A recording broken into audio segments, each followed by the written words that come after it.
Ya kita lagi. Aku kalah dapat begini.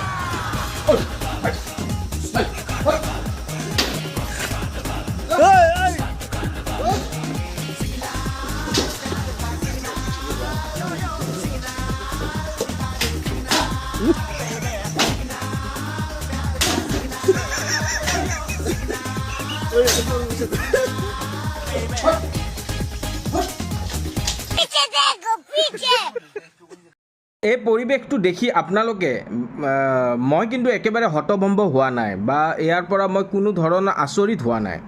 এনেকুৱা ধৰণৰ পৰিৱেশ আজি নহয় কালি আমাৰ লগত হোৱাটো স্বাভাৱিক কথা নহয় জানো? আমাৰ লগত এই ধৰণৰ পৰিৱেশ হোৱাটো স্বাভাৱিক কথা। কালি মোৰ লগতো হ'ব পাৰে, কালি আপোনাৰ লগতো হ'ব পাৰে, কিন্তু দুখটো কাক দিম? জীৱ জন্তুৰ ওপৰত দিম। কাৰ কাৰণে এই পৰিৱেশবোৰ আহিছে আজিৰ সময়ত? আমাৰ ভুলৰ কাৰণে। আমি যাক বাছনি কৰি কেনে চৰকাৰত পঠাইছোঁ তেখেতসকলৰ ভুলৰ কাৰণে।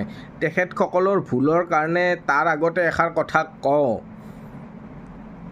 ৰাজনীতিও বোলে পাব্লিকৰ মাইণ্ডছেটৰ ওপৰতে চলে।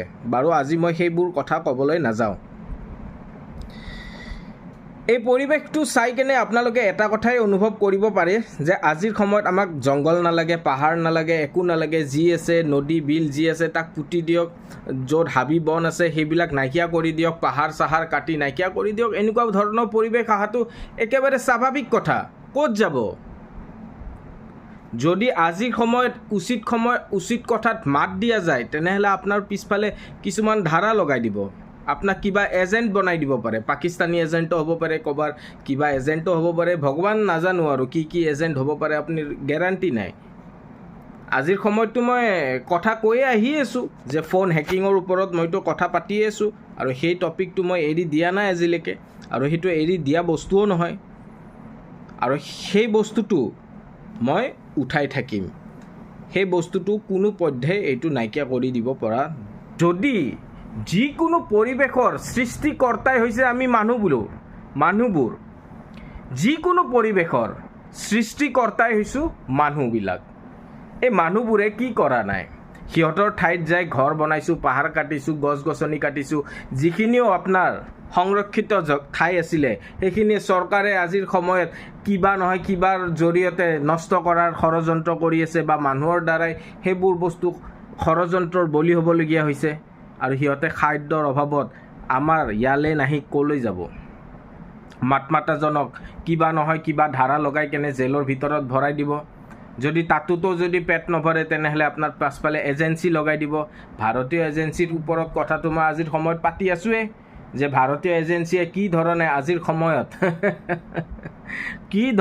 আজিৰ সময়ত আমাৰ মানুহৰ লগত খেলা খেলি আছে। আপোনালোকে যদি ভাবি আছে ভাৰতীয় এজেঞ্চিৰ লগত থকা যিবিলাক টেকন'লজি আজিৰ সময়ত ভাল মানুহৰ ক্ষেত্ৰত ব্যৱহাৰ কৰি আছে, বিশেষকৈ পিছপৰা শ্ৰেণীৰ মানুহক দবাই ৰখাৰ কাৰণে এই বস্তুটো যথেষ্ট পৰিমাণে ব্যৱহাৰ কৰা হৈছে। আৰু যিবোৰ সৎ ব্যক্তি, সেইকাৰণে এইখিনি যে কথা কৈছোঁ, ইয়াতে মোৰ কথাখিনি শুনি বৰ ভাল নাপাব, সেইকাৰণে গম পাইছেনে? সেইকাৰণে এই ভিডিঅ'ৰ মাধ্যমেৰে মই অলপমান আপোনালোকক সেই বস্তুটো সোমাই দি গ'লোঁ। আহি থকা সময়ত মই কিন্তু কিছুমান এনেকুৱা কথা আপোনালোকক জনাম যে আজিৰ সময়ত কি ধৰণে এজন মানুহক বগৰাবৰ কাৰণে কি আপুনি যদি উচিত কথাত মাত মাতা মানুহ তেনেহ'লে এইখিনি কথা আপোনালোকৰ কাৰণে হয় দেই। আৰু আপোনালোকে যদি উচিত বস্তু দেখি কেনেও আপোনালোকে বোবা হোৱা মানুহ তেনেহ'লে আপোনালোকৰ একো চিন্তা নাই জীৱনত। আৰু আপোনালোকে যদি বস্তু দেখি কেনেও মনে মনে থকা মানুহ তেনেহ'লে আপোনালোকৰ একো চিন্তা নাই। সেইকাৰণে কৈছোঁ যে আজিৰ এই ভিডিঅ'টোৰ পৰা আমি এটা কথাই গম পাইছোঁ যে এই পৰিৱেশবোৰ এইকাৰণে আহিছে যে আজি আমাৰ নিজৰ ভুলৰ পৰিণতিত এই পৰিৱেশবিলাক আমি আজি দেখি আছোঁ। ঝাৰখণ্ডত এটা বহুত ডাঙৰ আন্দোলন চলি আছে। আদিবাসী মানুহে আপোনালোকে জানে গছ প্ৰকৃতিকে ভগৱান হিচাপে মানে।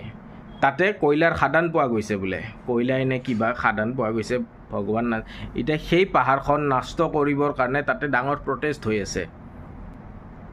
সেই ধৰণৰ পৰিৱেশ যদি নষ্ট কৰা হয় তে এই ধৰণৰ পৰিৱেশ আমি চকুৰে দেখিবলগীয়া হ'বই। যিয়ে নহওক সময়ে সময়ে মই কথা উঠাই থাকিম আৰু উঠাই লৈ যায়ে থাকিম। আহি থকা সময়ত মই ফোন হেকিঙক লৈ কেনে কথাবোৰ উল্লেখ কৰি থাকিম। আৰু এটা কথা কওঁ মই ইয়াতে, ফোন হেকিঙৰ ছিষ্টেমটো মই এতিয়াই কৈ দিছোঁ, উগ্ৰপন্থীৰ লগতহে একমাত্ৰ কৰিব পাৰে। ভাৰতীয় এজেঞ্চিৰ এই ফোন হেকিঙৰ টেকন'লজিটো অকল উগ্ৰপন্থীৰ লগতহে কৰিব পাৰে। কিন্তু আজিৰ সময়ত সেই বস্তুটো মাছৰ বজাৰৰ নিচিনা হৈ পৰিছে। চাই থাকক, আহি থকা সময়ত মই ইয়াৰ ওপৰত আৰু কথা ক'ম। ধন্যবাদ। জয় অসম।